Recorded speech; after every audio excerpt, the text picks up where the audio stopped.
Are you ready to perform at your highest potential? Welcome to the Performance Matters podcast from GP Strategies, your talent transformation partner. In each episode, we'll interview industry experts and explore best practices and innovative insights to help your organization improve performance. Let's move into paradox number 3 here. We've got two solid ones here. How does number 2 kind of dovetail in here? What's the connection, Leah? Well, so number 3, right? So what Katy was saying is, this conversation, this sort of theoretical conversation that you illustrated, if somebody comes to you as a leader and asks you about movement in the organization and moving up kind of thing. And Katy's comment was, well, that really shouldn't catch you off guard.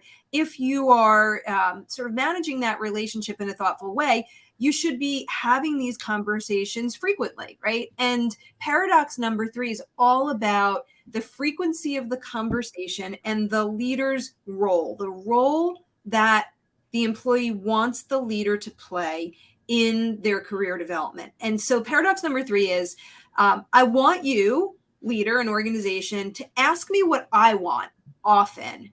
And I also want you to tell me what the organization wants, right? And we thought, oh my goodness, are both of these things contradictory? They are not. So here's what we found in the data. That 79% of employees want to discuss their career quarterly or more frequently. So 79% say we should be talking about career on a regular basis, regular being quarterly or more frequently. Now, a little side note on that. When we did the data in 2017, we asked about how often career conversations are actually happening, not what the desire is, but the reality. And the reality is that while, again, 79% of employees want those discussions to happen quarterly, if not more frequently, the truth is that 36% have career conversations annually, and 27% said that they never have career conversations. So there is a big gap between the desired frequency and the reality, the actual frequency within which career conversations are being had.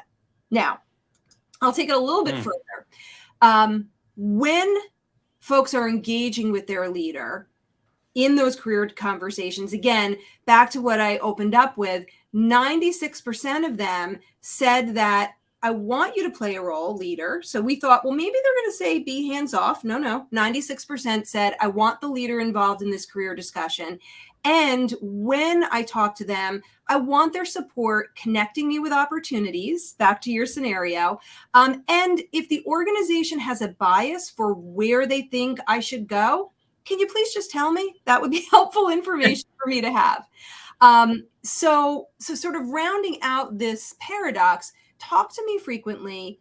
If you have a bias for where you think I should go, help me understand and see what that path looks like.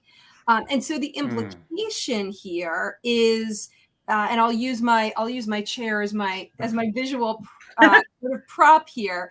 The sort of sum of it for the leader is that they are in this prime position where they can, let's say, turn to the right and see what the organization has coming down the pike, right? What roles are emerging, where there are talent needs, where there are open spots. They have that line of sight into what's happening in the organization. And if they're doing a good job, they know over here with their employees what's important to them.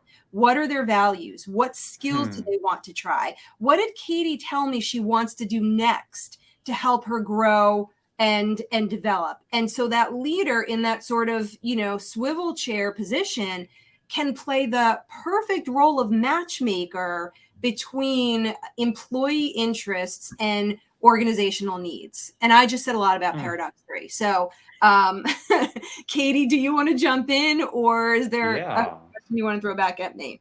No, I will just say the swivel chair thing has got me going ever since the first time you said that. It's it really is true. And so for me, I think that implication for leaders is critical. Again, thinking about leaders as individuals, but in this case, thinking about them as a function of their role, right? Translating organizational strategy, advocating for their people, connecting their people with opportunities and other people, but also just needing to know what those things are, right? They need to understand the individual, they need to understand the organization. And I think GP Strategies has been saying that for approximately 45 years or more, right? So again, it's not like we asked these leading questions that led us back to some of our foundational like underpinnings and frameworks and models. But like when you really think about it and analyze and interpret, it totally did, which cool. That was cool. A good moment there. You're saying, from what I'm hearing from you both, and the math I can't quite do, but it seems like you were saying individuals want these conversations at least quarterly, if not more frequently. Obviously, as you had mentioned, Leah, straddling that balance of it being fatiguing and every week, what's next. But the norm is either, it sounded like roughly 6 out of 10 organizations were at most having these once a year or never. Right. That's a pretty big gap. That's a wake-up call for me. I mean, there's that saying that you could, again, put on a t-shirt is, managers do things right, leaders do right things. And that's a huge star right there of something that's an aha moment. Yeah. Sure, and again, why do they avoid it? Back to what we said at the beginning.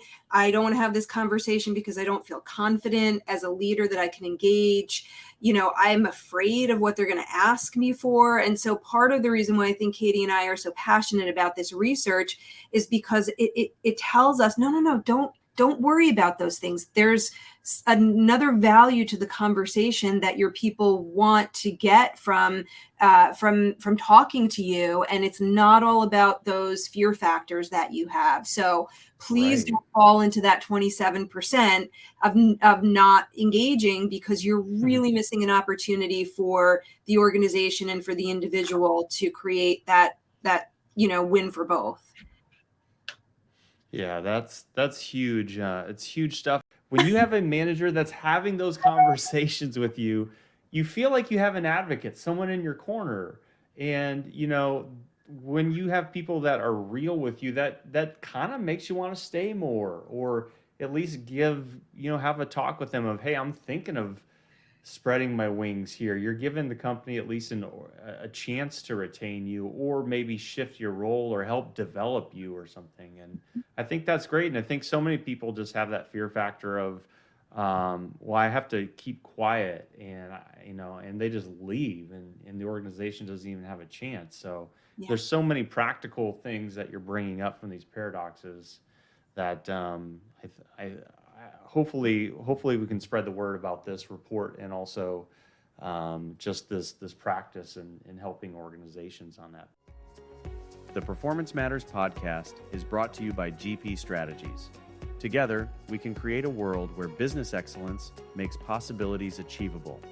You can subscribe to the show anywhere you get podcasts, or listen on our website at gpstrategies.com.